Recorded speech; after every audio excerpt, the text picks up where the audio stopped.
আল্লাহকে আপন বানাবে, ওলি বানাবে। আল্লাহর সঙ্গে যারা সম্পর্ক যারা রেডি করবে, আল্লাহকে নিজের বানাবে, নিজেরও আল্লাহ হয়ে যাবে। রাদিয়াল্লাহু আনহু ওয়া রাদু আনহু। এদের কাজ কি হবে? আল্লাহ তাবারাক ওয়া তাআলা বলছেন, ইখরুজুহুম মিনাজ জুলুমাতি ইলান নূর। এরা করবে কি?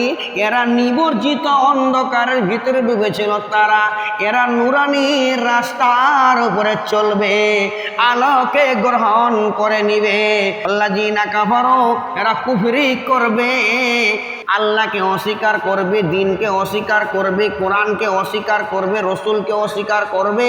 আল্লাযিনা কাফারু আউলিয়াহুমুত তাগুত। তাগুত বলতে বিরদহ জীবনমূলক তাদের। শয়তানকে তাগুত বলা যাবে যেহেতু বিরদহ করেছে আল্লাহর সঙ্গে। যারা বিরদহ জীবন করবে, অহংকারে পোষণে ইসলাম মানতে পারবে না, কোরআন মানতে পারবে না, রসুল মানতে পারবে না, তাদের ভিতর রিয়া তাকাবুরের সঙ্গে হাত মিলাবে, বেঈমানের সঙ্গে হাত মিলাবে, নাস্তিকের সঙ্গে আপোষ করে নিবে। এদের জন্য আল্লাহ বলছেন মিনান নূরি ইলাজ জুলুমা।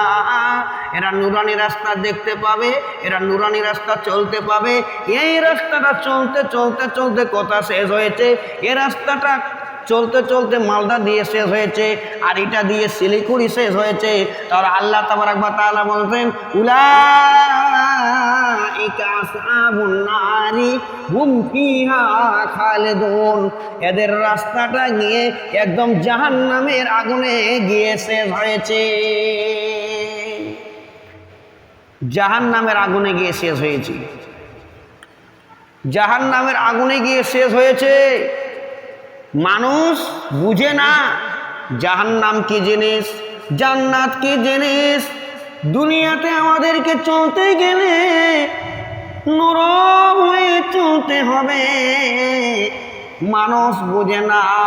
মানুষ এক কান দিয়ে শুনে, ডান কান দিয়ে শুনলো আর বাম কান দিয়ে বার করে দিল। হতভাগা মুসলমান, পৃথিবীর বুকে পুরি দুনিয়াতে যদি আমল নামাজ যদি রেডি না করতে পারো, তাইলে আখেরাতে কি করে পাস হতে পারবি? পাস হতেই পারবি যদি আমল নামাজ সঠিক হয়ে যায়। আল্লাহ কবুল করে নিবে, আল্লাহ আপনাকে জান্নাতে রাখবে। আর যদি আমল নামাটা যদি না রেডি করতে পারো, ওই জাহান্নাম একটা এমন জায়গা, ওইখানে কেউ থাকবে না।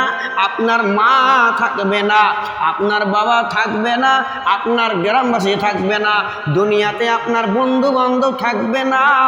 পৃথিবীতে সবাই ওখানে চিৎকার করবে, কেউ বাঁচাবার থাকবে না, কেউ কারো হিসাব মনে রাখতে পারবে না। একা একা একা একা একা হিসাব দিতে হবে, একা একা ঝুলে খাগ হয়ে যাবে। এ হাত তুই কি করেছিস বল, প্রকাশে সুদ খেয়েছিস বল। এ হাত তুই আঙ্গুল তুই কি করেছিস বল, তুই সুদ খেয়েছিস বল, ঘুষ খেয়েছিস বল। তুই দুনিয়াতে এ মুখ তুই মিথ্যা কথা বলেছিস বল, সত্য কথা বলিসনি। পৃথিবীতে তোর দুনিয়াতে সত্য কথা পাওয়া যায়নি, সবগুলো মিথ্যা পেয়েছি। তোর মিথ্যা আমল নামা দিব, আল্লাহ ছাড়বে না, আল্লাহ ক্ষমা করবে না, করবে না, করবে না। আল্লাহ ক্ষমা করবেই। আমরা পৃথিবীতে অনেক গুনাহ করছি, আমার কি গুনাহ নাই? আপনার কি গুনাহ নাই? সারা বিশ্বের মানুষের গুনাহ আছে। এই জন্য বলছেন, এ রাব্বি আমাকে জান্নাতের পারমিশনটা দেন। আল্লাহ বলবে, কই নবী? আমি তোমাকে নবী আনতে বলেছি সঙ্গে, উজুর অংশগুলো নূরে ঝকমক করবেন, এটাই হলো আমার সাক্ষী। আল্লাহ যেদিন বলবেন, রে মুমিনের দল, তোমরা সাক্ষী নিয়ে আসো, জান্নাত পাবেন। তার মানে কোরআনটা নিয়ে যেতে বলেনি, তার মানে কোরআনটা নিয়ে যেতে বলেনি, কোরআনের জিন্দেগিকে নিয়ে যেতে হবে।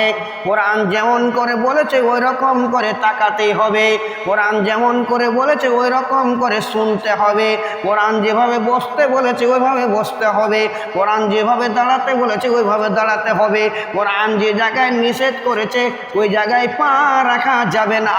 কোরআনের কাছে বিক্রেতা করে নিয়ে আল্লাহর গোলামের জীবন কাটিয়েছে ওই লোকটি সেদিন কিয়ামতের মাঠে জান্নাতের ফয়সালা পাবে।